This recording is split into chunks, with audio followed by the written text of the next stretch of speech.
Hey guys, it's Clegg and Bjørn here with another Team Shift Deck profile. Bjørn, what did you do this weekend? I top 4'd LLDS Stage 2 in the UK after going undefeated in Swiss. Congratulations. What were you playing? I was playing Paleozoic Frogs. Okay, and how were your matchups? My match was actually really good. I had Mermail first round. They can't OTK me through the traps, so that was alright. Then I played Herald. I have an alright Herald matchup actually because the XZ is unaffected. Then it was Metal Foes, ABC, Metal Foes, and then Top Cut was ABC, then Metal Foes. A lot of ABC and Metal Foes. Yeah, I thought Metal Foes are probably going to be most represented, so I've got some like tech choices for that. Well, not techs, but... Okay, let's get straight on with the deck profile. So monsters, I played the Frog Engine, so 3 swap, 3 dupe, and 2 Ronin Toadin. I was contemplating playing 3 of these. I played Desires, but 3 is really cloggy. I think 2 is really good because you can combo it with one of the Paleozoics, but I'll tell you about that in a minute. And then I played 2 Maxi.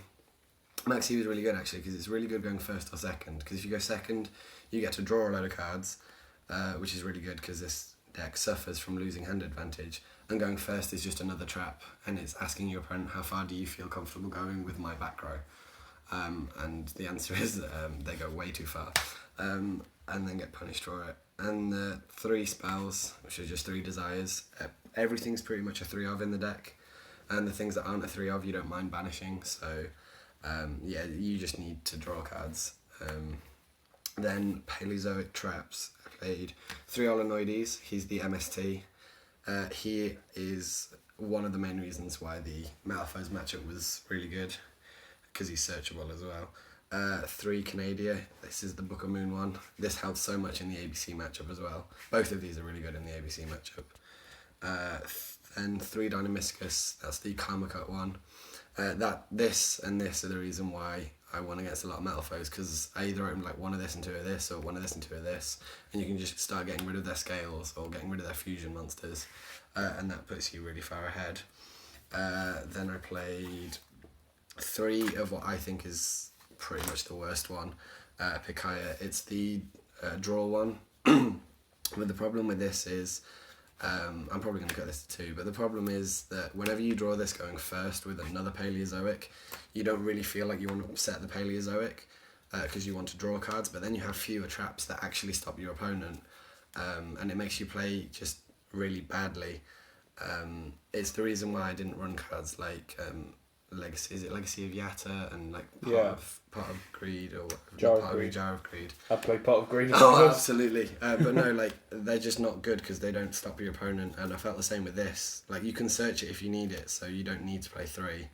So I did at least 1 of these out games 2 and 3, sometimes even 2, because it just isn't good.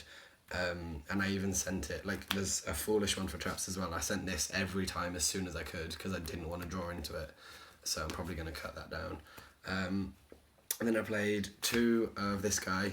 This is the reason why Ronin Toadin's really good at 2, because this one returns 1 of your banished cards to the graveyard.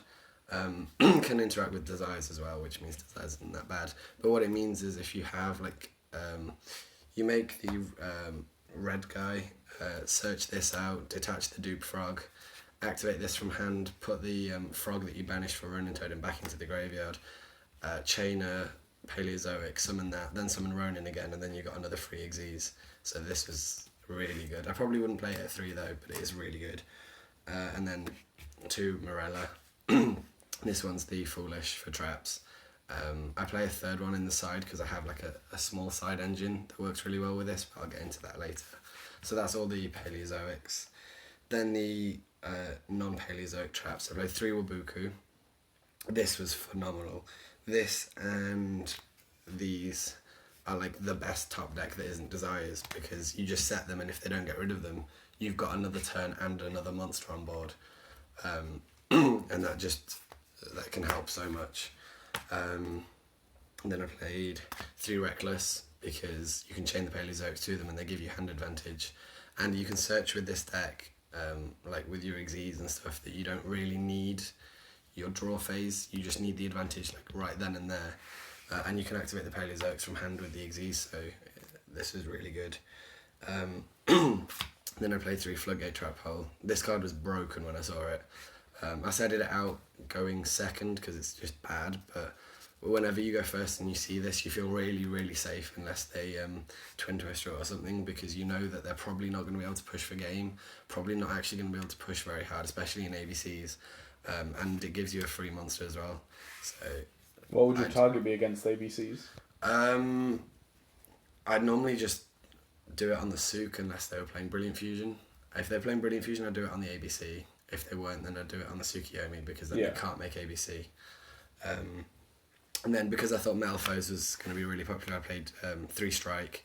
This won me like a couple of games just because I negated. I think the most number of monsters I negated on a Pendulum Summon was about 4. Yeah. And that included a Kirin as well. It's a huge advantage. Exactly. It's like 1,500 life points. I also have like Wabukus and stuff, so they're not going to kill me anyway. So this was fantastic. And then I played 2 Dimensional Barrier. This card was amazing against Metalfoes, but I didn't want to play 3 because it really sucks if you go against things like Burning Abyss, because you don't want to stop like Xyz because it turns off your Xyz as well, and then they become really vulnerable. But against like anything else, this is fantastic. So that's the main deck. It was 46 cards. I'm probably going to cut the Kaya and just play 45 because I think 45 is the best number, because if you play 40 you kind of run out of resources really quickly. But if you play like 48, that kind of number or more, I find that you just tend not to see the cards you want, and it makes siding completely irrelevant because you don't see any of your side cards. So I think 44, 45 is like perfect number for the deck. Then extra deck, Toads. Toad was good. You don't need 3. I never found myself needing to make 3. I think I only ever made like 1 at a time. Did you ever even make the second in a game? No, not really. I think I made 2 like once, and that was it. And that was just because I could. Like I didn't even need to. I just thought I might as well. But it's not the best Xyz in the deck. And I found people were siding Reaper in for me and Reapering this when I had 2 monsters on board, and I was sat there like, I'm not even going to make Toad right now. I don't even think I'm going to be making it this turn. Like, thank you for neg-1ing yourself. And then instead I just make this, because this is the best Xyz in the extra deck, followed really closely by Anomalakaris, because Alpabenia lets you search your traps once per turn, but it also lets you activate your Paleozoic traps from your hand, which is just amazing. It meant that I didn't have to set them either. I could just keep them in hand so they wouldn't get twin twisted, which a lot of people forgot. Like I would add like a Book of Moon or an MST to my hand, set something like a strike, and they'd twin twister it thinking it was the Paleozoic. It wouldn't be, but then they'd also forget I could still activate it from the hand. So then they'd keep going, and I'd hit them with the trap like halfway through their plays and just end their turn. And then my turn comes back, make this guy.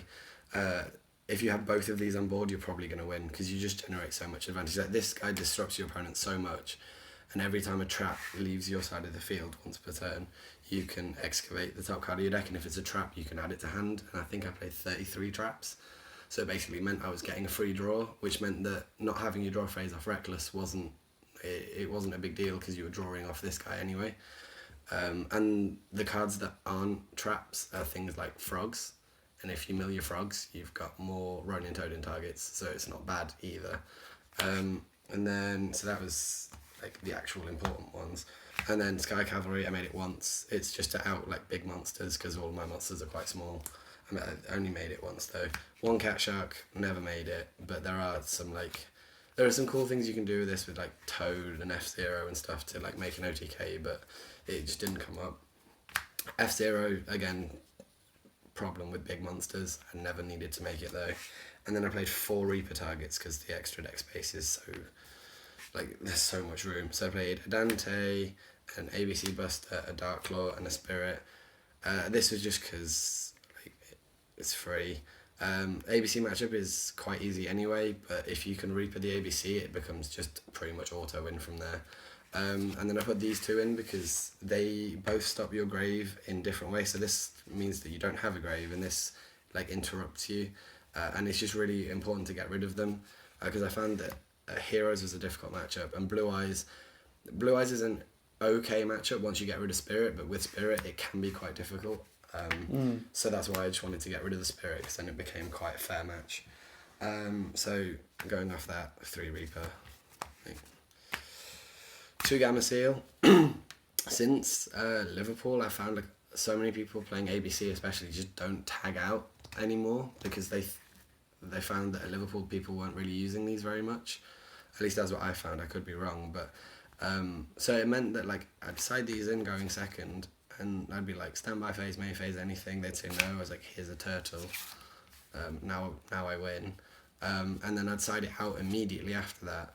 And because they'd seen it, they'd always start tagging out and getting rid of the problem monsters, which meant that it was putting in work even when it wasn't in my deck, which was really good. And the fact that it's an aqua means it works really well with the like frog engine and the toad, so it's really good. And then I played 2 of these because I don't want to play Twin Twister, because I don't want to discard, because you need your hand. And this was just really good against metaphors like banishing the scales and banishing Kirin. Like, even though Kirin doesn't really affect your deck, if you banish the Kirin, they feel like they're so much further behind than they actually are, because they think Kirin's really important. So that was fun.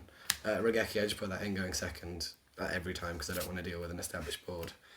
And then the Pendulum Killer. This was amazing. Like this with Anomalocaris means you can just keep sniping their set spells, because I'll set them and then you just detach, pop it, and then they just start losing from there.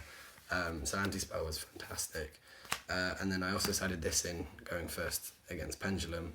So this was like first against ABC or Pendulum, because it puts them so far behind. Warning was great as well. Or if I thought they played Denko as well, but no one Denko'd me.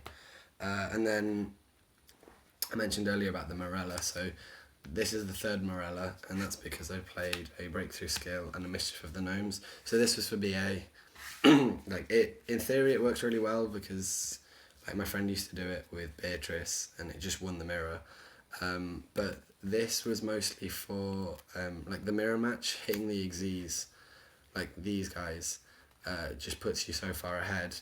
And it was for things like Denko and Jinzo. So if I thought my opponent was playing Denko or Jinzo, I'd side these in, hope to God I drew this going first. In the standby phase, activate it, send this. And then if I had something like a Wabuku, I'd activate it so that I wouldn't die, and then I get to summon this guy back. And then I'll let them do whatever they want.